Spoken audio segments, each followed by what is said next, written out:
How you doing today, folks? So this is going to be an interactive series. When I first started the whole YouTube thing, I mainly wanted to be able to live stream. Now, the whole reason why I started this channel is because to be able to talk to you guys. The best way to do that is to be able to live stream. So YouTube has this strange rule to where you have to have 1,000 subscribers in order to live stream. And in case you can't notice, I'm pretty far from that. So it's about midnight. I cannot sleep, and I figured, this is what I normally do when I can't sleep. Is I just start browsing stuff and trying to find something to buy. Probably a bad habit, but here we are. So first things first, I actually already bought this knife. This is the Custom Knife Factory Croker. This is a ridiculous knife with a 4.5, I think it's like 4 3/4 inch blade. Yeah, 10.47 total, 4.84 blade length, so just under 5 inches. It's an absolute monster of a knife. And I'm actually going to EDC this because I am fucking crazy. But this was about, again, 725 right there. The custom is about 1,500.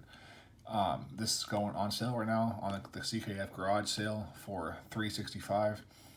I happen to be able to grab a coupon code with this little thing right there, which is currently offline. And I got an extra 22% off, so I paid under $200 for this knife, which is originally, again, set 800 bucks. Fantastic. A couple of things that I wanted you guys to take a look at, though. I'm really kind of obsessing right now with flippers, which is strange because I tend to hate flipper knives. But for whatever reason lately, they've just been on my mind. So I am going to try to find a flipper knife. Now, if you guys have any suggestions, by all means, let me know. Also, if you guys are looking for anything, by all means, again, let me know. We can go ahead and make this an interactive series, back and forth, try to find people with their perfect knife, and my ongoing search to have my collection complete, even though it will never actually be complete. So, that's promising. So we have the WE Knives. I'm not going to try to say that name. That just sounds complicated. 4-inch bead blast blade. Bead blast, cannot talk. 4.7-inch blade. Bowler M390, always a solid steel. Gonna go ahead and add that to the wish list, which is currently offline, so we'll do that later. Now, during these quarantine times, it is very, very easy to buy away the hell too much stuff. By the way, we are on between $250 and $500 in terms of budget. 4 to 5-inch blade. As you guys know, I have 2XL hands, so I really have to take into consideration a lot when I'm actually buying a knife. Size of the handle and everything else, both the thickness, the length, the width, everything else, they become really kind of paramount. If something is too thin, doesn't work. If it's too fat, I've actually never had that issue before. But either way, it's a whole bunch of different things that really just kind of screw with me. So my ideal knife is, I like titanium. I like big beastly folders. I'm not a huge fan of finger choils. This has a finger choil here. I prefer drop point blades, drop point or Wharncliffe to be clear. I'm not a huge fan of Tontos and other edges like that because, as you guys know, I actually use my knives. So for me, having to sharpen something else, that's not really appealing. I know some people love to sharpen, and that is fantastic. I openly admit I am not one of them. That is a ridiculous looking knife. Look at this thing, folks. What the fuck is this? Now, this might be amazingly comfortable. Who the hell knows, man? But I kind of doubt it. Just imagine the hotspot that would feel like. I mean, if you just happen to have the perfect size hands, that probably would fit wonderfully. But if not, that just looks painful. And it's $420. Jesus. Man, alright. I'm not too sure about that one. We're going to keep on scrolling. I've actually really been looking at this knife for a while now. The Jake Hoback knives, Signax, or I'm not sure how you say that, Buster. Not a huge fan of the completely blacked out stuff, but overall it looks pretty good as far as the aesthetic wise. We're currently in the out of stock section, which is for the most part where I end up anyways, because I buy most of my stuff off the secondary market. I'm really big on supporting this community. So by buying stuff secondary, I tend to find not only some good deals sometimes, but also just, I don't know, it helps some folks out. Ooh, that is a hell of a Tonto. What the hell? Look at that edge. Look at that thing. Jesus. See, I have a sharpening system and I can sharpen basic stuff just fine, right? That, I openly admit to anybody that was still watching, I would roll the shit out of. That whole thing would be like a circle, basically.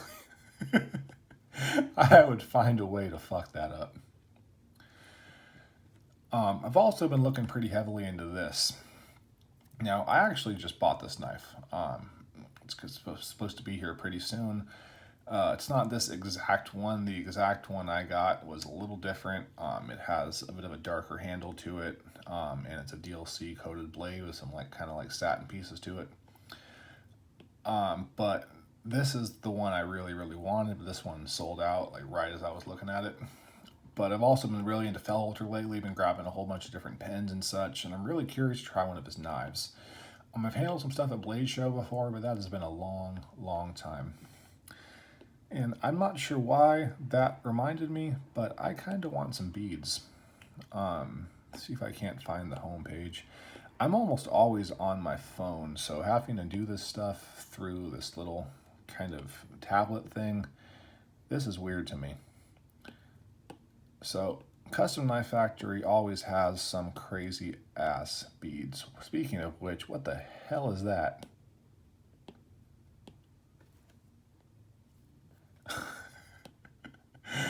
I don't know if this is some weird abstract like Art Nouveau sculpture thing or if I'm just stupid, but I cannot for the life of me tell what the hell this is. I don't know if you guys watched the Mr. Nick Shabazz did a kind of a mock review of the Medford full-size Marauder, and he's like, this is a particularly interesting sculpture, and this is what this reminds me of. I'm sure this has a purpose, and I might just be really stupid, and it could be really, really obvious, but man, I have zero idea what the hell this is. It's $410. Apparently, it's a one-off, but is it supposed to be a skull? Like, it says Captain Bead. Like, that might be a bird head. Like, maybe a hat. I just don't get it. I'm thinking maybe this might be like a side picture, and if you look at it like face on, it might be more obvious. But if that's the case, why would they just do a side picture? Either way, that is really, really confusing to me. I am not sure how I feel about that one. Now, another knife I've really been looking into is the Chikchikorov. Probably saying the name wrong to be very clear. The Wolf and also the Killer Whale. This is a big old beastly knife, big thick blade stock, everything else. 4.3 inches M390, 9.96 overall. The only thing is even though I love dogs, or this is a wolf technically, this looks really cheesy. I mean, some people might like that, and there's nothing wrong with that. But me personally, like that looks like something you'd find on like an actual dog tag, and it is. I can think of so many ways that could be just look better, especially if it's called the Wolf. Like you want to kind of carve a wolf head onto it, something roaring. I'm pretty big into Norse mythology, so maybe you have a Fenrir or something like that on it. There's so many ways that could be so much cooler, but that's just not it, at least in my opinion. I am probably going to grab one of those, just not that one, and that's currently the only one available.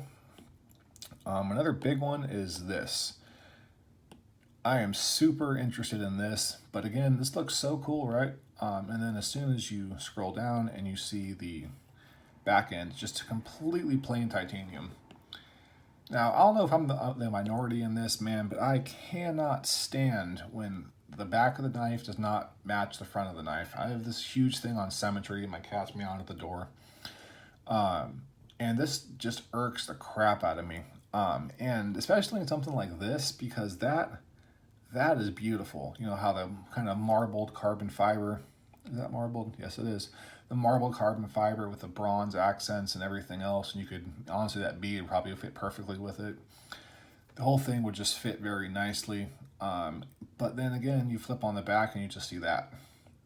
Now, even like that, just how the titanium is so incredibly flat, they add a little bit of contouring, some texturing, something to it to really make it pop.